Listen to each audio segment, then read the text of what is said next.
Começa agora mais um Tá na Web, o programa que apresenta e discute os assuntos que estão sendo mais comentados e pesquisados na internet nos últimos dias. Eu sou Rafaela Vivas e nesta edição vamos falar sobre luta, inclusão e igualdade. 21 de setembro foi o Dia Nacional de Luta da Pessoa com Deficiência. Portanto, ainda estamos na semana de mobilização e debate sobre esse tema tão caro, tão importante para toda a sociedade. Bom, e esse assunto, a partir da data, não faltaram pesquisas sobre o tema nas redes sociais. O assunto está entre os mais pesquisados no Google Trends. Segundo estimativas feitas pelo IBGE, gente, o Brasil tem 18,6 milhões de pessoas com deficiência, considerando a população com idade igual ou superior a 2 anos. Esse número representa 8,9% de toda a população brasileira. Agora, para a gente refletir sobre o papel de todos nós, pessoas com deficiência ou não, do poder público, autoridades competentes, para falar sobre avanços e gargalos a respeito da inclusão e acessibilidade das pessoas com deficiência no país, eu converso no programa de hoje com o professor e pesquisador de direitos humanos da Universidade de Brasília, Fernando Nascimento, e com a advogada pesquisadora dos direitos das pessoas com deficiência, a Renata Villamarim. Sejam muito bem-vindos, muito obrigada, em primeiro lugar, pela participação de vocês. Vou começar com a doutora Renata. Doutora Renata, essa luta é uma luta antiga, A senhora que já está engajada há muitos anos. Doutor Fernando também, a gente sabe que a população ela enfrenta diversos obstáculos que dificultam, não só no direito de ir e vir ali, mas no acesso a políticas públicas e tantas outras questões. Tivemos inúmeros avanços, mas eu queria que a senhora explicasse para a gente agora, rapidamente pontuasse ali, quais foram os principais avanços e os gargalos em que precisamos avançar ainda mais, doutora? Bem, Rafaela, nós tivemos um grande avanço no que tange a questão da luta dessas pessoas a serem inseridas dentro da sociedade, Podemos dizer aqui que nós passamos do modelo da precedência, onde essas pessoas praticavam infanticídios e elas eram vistas como castigo de Deus. Passamos depois para o modelo médico reabilitador, que nós podemos dizer que a pessoa portava uma deficiência, era estigmatizada como uma pessoa portadora de deficiência, essa pessoa precisava ser reabilitada, Então, a deficiência aí era vista como uma doença, Então, inclusive na própria Constituição Federal ainda existe, está lá constando como pessoa portadora de deficiência. E pulamos, para o modelo social, que é o modelo no qual nós vivemos, que justamente fala que a deficiência ela está justamente na sociedade, É o modelo que estamos atualmente. Há alguns estudiosos que já falam que nós estamos no modelo pós-social da deficiência. Então, aí a deficiência estaria na sociedade e nas barreiras atitudinais que essas pessoas sofriam, Então, nós tivemos muitos avanços, podemos assim considerar. Nós tivemos a Convenção das Pessoas com Deficiência, no qual o Brasil é signatário, com status de emenda constitucional. Nós tivemos a promulgação da Lei Brasileira de Inclusão e vários outros marcos normativos que nós avançamos, no que tange à educação, à saúde, ao mercado de trabalho, em igualdade de oportunidades. Mas ainda a gente tem muito que ainda alcançar, Mas eu vejo de uma maneira positiva que nós avançamos grandes conquistas. Só uma ressalva aqui, doutora Renata Villamarim. Esse é o nome correto, Renata Villamarim. Passa a palavra agora para o nosso convidado, doutor Fernando. O senhor também que se debruça sobre esse tema há algum tempinho. A doutora coloca agora o portador, que são essa e tantas outras nomenclaturas antigas que a gente já vem abolindo, Na avaliação do senhor, estamos tendo como sociedade, poder público também aos poucos, mais empatia com essas pessoas que há alguns anos ficavam à margem, não tinham políticas públicas. Avançamos a passos lentos, mas avançamos e caminhamos também para essa conscientização? Olha, a luta é longa, contínua, e em razão dessa luta, sobretudo da mobilização das pessoas que têm alguma característica, algum obstáculo, alguma limitação na sociedade, enfrenta isso no dia a dia e vem se mobilizando. E organizações em torno delas vêm se mobilizando. E isso é um fenômeno mundial, tanto como a doutora colocou, no âmbito internacional, a convenção deixa isso muito claro, a necessidade de olharmos para essas pessoas como pessoas, e não como alguém que tem uma deficiência. E isso, no ordenamento jurídico brasileiro, na medida em que nós incorporamos no ordenamento interno com status de emenda constitucional, e na medida em que regulamentamos isso no Estatuto da Pessoa com Deficiência, que ainda é o termo legal, infelizmente, né, utilizado na lei, mas isso acaba refletindo em ações concretas. E aí a gente vem percebendo, nos últimos 10 anos, sobretudo, um aprimoramento no âmbito do poder público de algumas políticas e, cada vez mais, no âmbito da sociedade, internalizando essa nova compreensão em relação à pessoa que tem essas limitações. Agora, há muito a se fazer, e a gente vai ter um tempinho para conversar neste momento sobre isso. Maravilha, daqui a pouquinho a gente fala sobre os passos, os gargalos e desafios. Bom, doutora Renata, nós temos o Estatuto desde 2015. O doutor coloca agora, né, esse arcabouço jurídico que já está construído. Na avaliação da senhora, precisamos de mais leis ou dar a efetividade ao que já está lá na letra da lei? Do meu ponto de vista, eu acredito que precisamos, nós temos muita legislação que já justamente fala sobre a questão da deficiência como um todo, né? Nós tivemos alguns marcos, quando a gente fala em educação, por exemplo, que é a questão da educação da pessoa com deficiência, nós tivemos a própria Confederação de Salamanca de 1990, que foi um documento internacional que ele deu base para muitas outras legislações aqui no Brasil, né? Quando ele colocou a pessoa com deficiência a ter direito a estudar em salas regulares, né? Eles estudavam antigamente em salas especiais, então existia aquele modelo segregacionista, né? As pessoas eram, lá, no caso, separadas, essas pessoas com deficiência.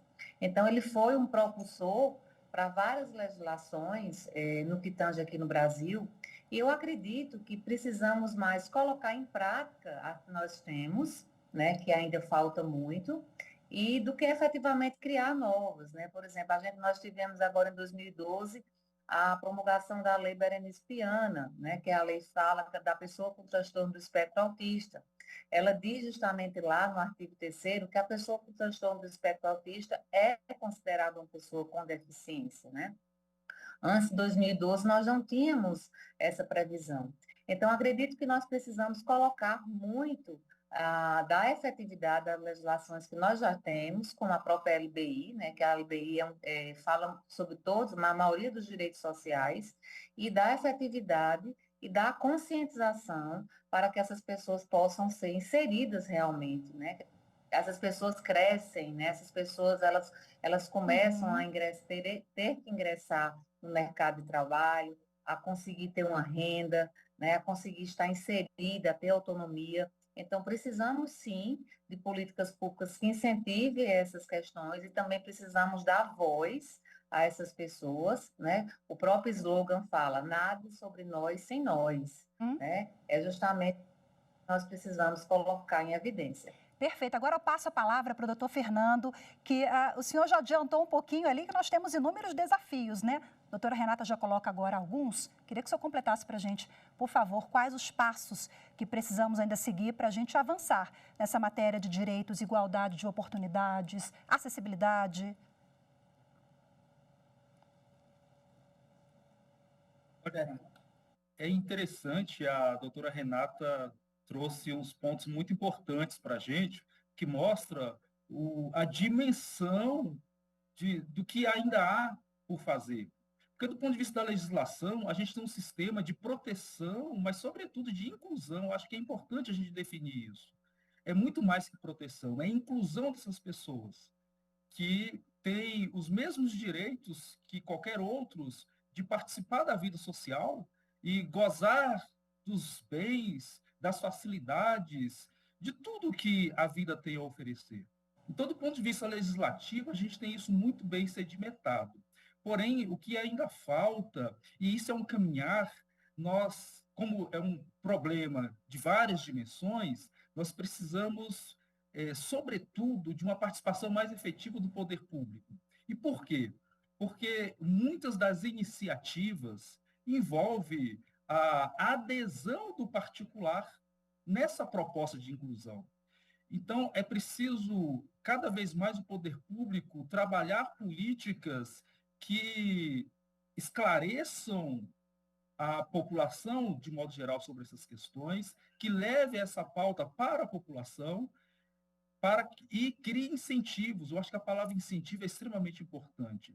É preciso criar incentivos para que, por exemplo, empresas possam cada vez mais abrir as suas portas para as pessoas com deficiência. É preciso que as escolas, e aí não só as escolas públicas, as escolas privadas, criem um ambiente cada vez mais acolhedor para essas pessoas. E, assim como a gente está falando da escola, do trabalho, em todos os âmbitos da sociedade, sobretudo de empresas e particulares que oferecem serviços, é importante essa conscientização. E essa conscientização passa, sobretudo, por ação do poder público, porque é uma questão cultural. E, muitas vezes, o empregador, o diretor de uma escola, o dono de um bar, né, de qualquer atividade recreativa, não tem essa compreensão de que precisa facilitar o acesso dessas pessoas. E aí entra o papel do poder público, não apenas punitivo, mas de conscientização e criar estímulos para que haja uma adesão da sociedade nessa luta que é uma luta de todos.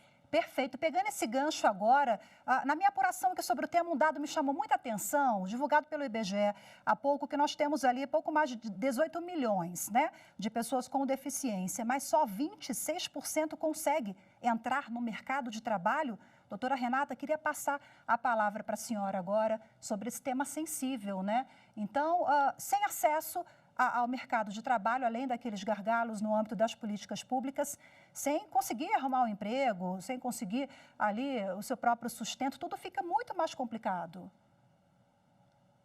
Isso, fica mais complicado, como o próprio colega falou aí, trouxe muito bem, essa questão nós já vimos algumas empresas, né, assim, eu sempre gosto de falar nas minhas aulas que a gente às vezes se preocupa muito com as crianças, né, no que tange ao tratamentos multidisciplinares, a escola, a questão da educação, né, a questão do apoio escolar, que é uma questão que vem sendo muito, vamos dizer assim, cogitada nas escolas públicas e privadas, né, já que essas pessoas têm direito ao acompanhamento escolar, né, nós chamamos de apoios escolares, e essas pessoas crescem, né, e elas precisam, muitas vezes, os pais não estão ali o tempo todo, né, para a questão do sustento, do amparo, né, então essas pessoas precisam de um mercado de trabalho, precisam ser inseridas, né, dentro de um contexto das possibilidades que eles possam oferecer, possibilidades cognitivas, possibilidades emancipatórias, de acessibilidade. Então, o que vemos por aí, nos lugares que eu tenho visitado, é que existem, sim, políticas em algumas empresas, né, no que tange já vi questões, assim, de empresas de padarias que empregam só pessoas com síndrome de Down, companhias aéreas que empregam pessoas que têm ananismo. Então, nós vimos justamente essas políticas, né, sendo efetuadas, e eu acredito que essas empresas elas saiam na frente, né, porque elas mostram ali para o consumidor, para o cliente, para a sociedade, que elas sim fazem uma política de inclusão, uma política de pensar no outro, uma política de pensar que aquela pessoa está ali, tem suas possibilidades, né? Por exemplo, as pessoas que são cadeirantes, né? A maioria dessas pessoas, assim a gente pode dizer, são pessoas que têm problemas de acessibilidade, mas que elas podem trabalhar no consultório, podem trabalhar como recepcionistas, podem trabalhar, né, perfeitamente em qualquer empresa, desde que você propicie a essas pessoas realmente uma questão da acessibilidade, né? Aí o que a gente vê aí, a questão do desenho universal da aprendizagem, que foi de 1970, e ela vem justamente, né, fazer com que exista menos adaptações razoáveis, né, podemos assim dizer, para que todas as pessoas elas possam usufruir de todos os espaços. E aí, doutora Fernanda, é interessante a doutora colocar isso, porque o capacitismo, a gente tem falado muito, né, nessa expressão, nesse conceito nos últimos anos, e que bom, né? Porque a gente avança no diálogo. Isso é muito importante também, né? isso é interessantíssimo ter levantado isso, até para uma oportunidade de dialogar com os telespectadores, porque muitas vezes a gente acredita que é só uma questão de não ter a oportunidade, não ter a vaga, por exemplo, de emprego. Mas, na verdade, o que se percebe na sociedade é uma percepção de que a pessoa com deficiência, e até, eu acho que vou usar uma expressão bem comum, não serve para nada. Né? Que a pessoa, por ter que é a ideia do capacitismo, de que a pessoa não tem condições de executar minimamente uma tarefa, e isso é muito grave porque é cultural, está internalizado na mente das pessoas. E a gente precisa romper com isso. A gente precisa enxergar na pessoa com deficiência, como muito bem a doutora colocou, a doutora Renata, uma pessoa que pode ser que naquele âmbito específico ela tem uma limitação, mas quantas potencialidades essa pessoa tem? Se a pessoa tem uma dificuldade de mobilidade física e o intelecto dessa pessoa, quantos dons que nós, como seres humanos, temos e que nós desempenhamos um ou outro, é da mesma forma a pessoa que tem alguma deficiência, ela tem várias potencialidades. E o que precisa, e isso é muito sério, é romper com esse capacitismo. A gente precisa cada vez mais acreditar nessas pessoas. Mas aí não é só uma questão de crença também. E aí que entra a questão da acessibilidade, aí que entra a questão do desenho universal, aí que entra a questão das políticas públicas, de modo geral, para que a gente possa, desde cedo, ter um olhar diferenciado voltado para essas pessoas, para que elas possam desenvolver as suas potencialidades. Perfeito. Porque o que nós temos, de fato, não é dada a oportunidade de desenvolver as potencialidades. E aí a gente tem um sério problema. Perfeito, que essa luta de todos nós, né, não fique só no dia 21 de setembro, no Dia Nacional de Luta, que se estenda o ano inteiro, né, e todos os dias, que a gente fique sempre vigilante, a sociedade, ao lado do poder público, todos os atores envolvidos. Eu quero agradecer demais aos meus convidados de hoje. Infelizmente, o tempo é curto. Quero agradecer ao professor de Direitos Humanos, pesquisador Fernando Nascimento, e a advogada especialista na inclusão de direitos das pessoas com deficiência, Renata Vilarim. Muito obrigada. Até a próxima. Agora a gente vai voltar para as telas aqui para dar uma olhada em outros temas que foram buscados no Google Trends nos últimos dias. A semana foi marcada por buscas sobre o fim do romance de Chico e a cantora Luísa Sonza e a morte da Estopinha, aquela cadela que morreu e foi a primeira influencer pet do Brasil. Mas também teve muita pesquisa sobre julgamentos importantíssimos no Supremo Tribunal Federal. Temas que foram parar lá no Google Trends, entre os mais buscados. Vamos dar uma olhadinha aqui. A gente tem uma tela sobre aborto, esse tema que foi discutido no plenário virtual do Supremo Tribunal Federal. O plenário virtual é aquele sistema onde os ministros eles votam por uma plataforma digital. Esse assunto começou a ser julgado na madrugada de sexta-feira, dia 22 de setembro. A ação que tenta descriminalizar o aborto feito por mulheres com até 12 semanas de gestação. Essa votação foi suspensa por um pedido por um pedido do ministro Luiz Roberto Barroso. Ele pediu que a análise fosse feita de forma presencial no plenário do Supremo Tribunal Federal. Até o momento, só a ministra Rosa Weber, relatora da ação e presidente do Supremo, votou. Ela defendeu que o aborto seja descriminalizado nesse período de 12 semanas. Tivemos também um outro assunto importantíssimo que foi parar no Google Trends, um assunto muito pesquisado nas redes, que foi o marco temporal. Vamos dar uma olhadinha? Sobe aqui para mim, Gésley, por favor. Esse assunto se refere a um outro julgamento no plenário do Supremo que começou na quinta-feira, 21 de setembro. Por 9 votos a 2, o Supremo rejeitou a ideia de um marco temporal para a demarcação de terras indígenas. Essa tese diz o quê, gente? Ela estabelecia que indígenas só poderiam reivindicar a posse de terras que ocupavam ou disputavam no dia 5 de outubro de 1988. Ficou a linha de corte ali a data da promulgação da Constituição Federal. Após a votação contra o marco, o Supremo deve se debruçar sobre uma possível indenização para a remoção de ocupações ilegais nessas terras.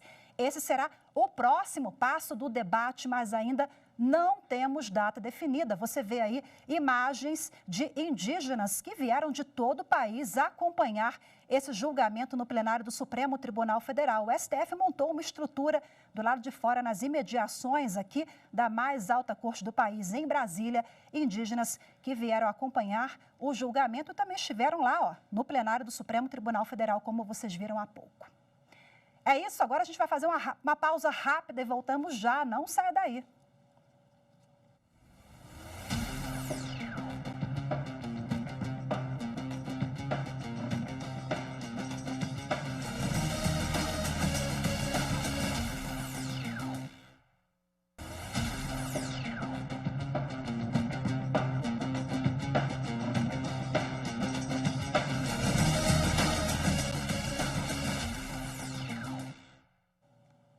Está na web de volta para alertar sobre uma desinformação que envolve um cartão postal do Brasil que atrai turistas do mundo inteiro. A praia de Copacabana, considerada uma das mais famosas e apelidada carinhosamente de Princesinha do Mar. Vamos ver.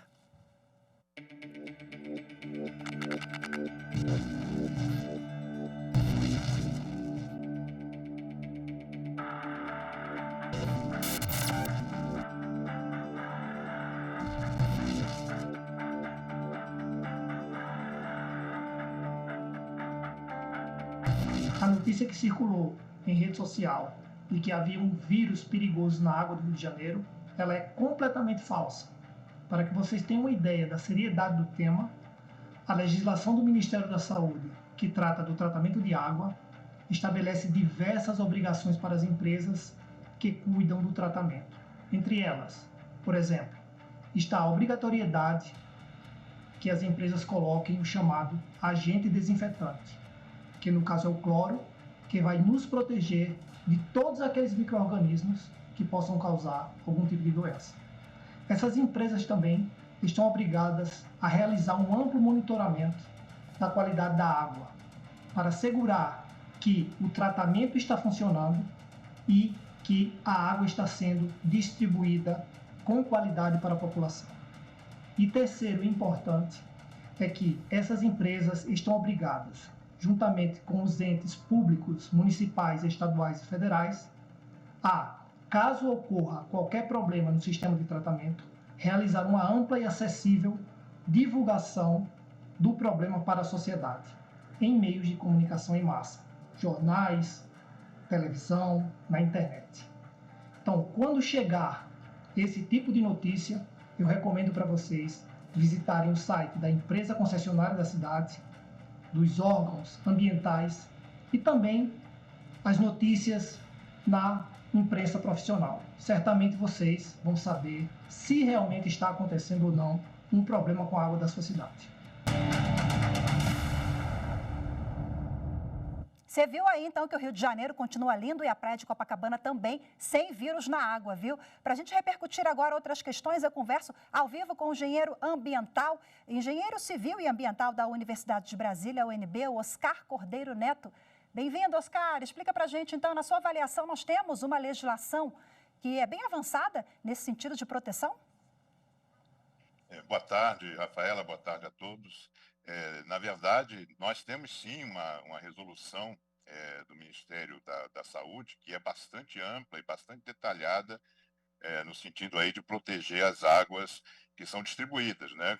O colega que me antecedeu, ele foi bastante didático e bastante preciso nesse ponto e existe todo um acompanhamento, todo um monitoramento desde que a água é captada, seja num poço, seja num lago, um reservatório, num próprio rio, e todo esse processo de tratamento ele é acompanhado, e a água, que ao final, ela passa por processos de tratamento diferenciados, nesse próprio processo de tratamento existe toda uma preocupação em tirar as impurezas todas, e quando se tiram as impurezas, vários micro-organismos que podem causar doença também são eliminados, mas mesmo assim, no final, existe a dosagem de um agente desinfetante, né, quase sempre o cloro, e que, inclusive, numa quantidade maior, para que esse cloro continue agindo mesmo depois da água sendo distribuída, né? Então, o Brasil aí tem uma legislação adequada, né, uma preocupação aí da área de saúde, e nós temos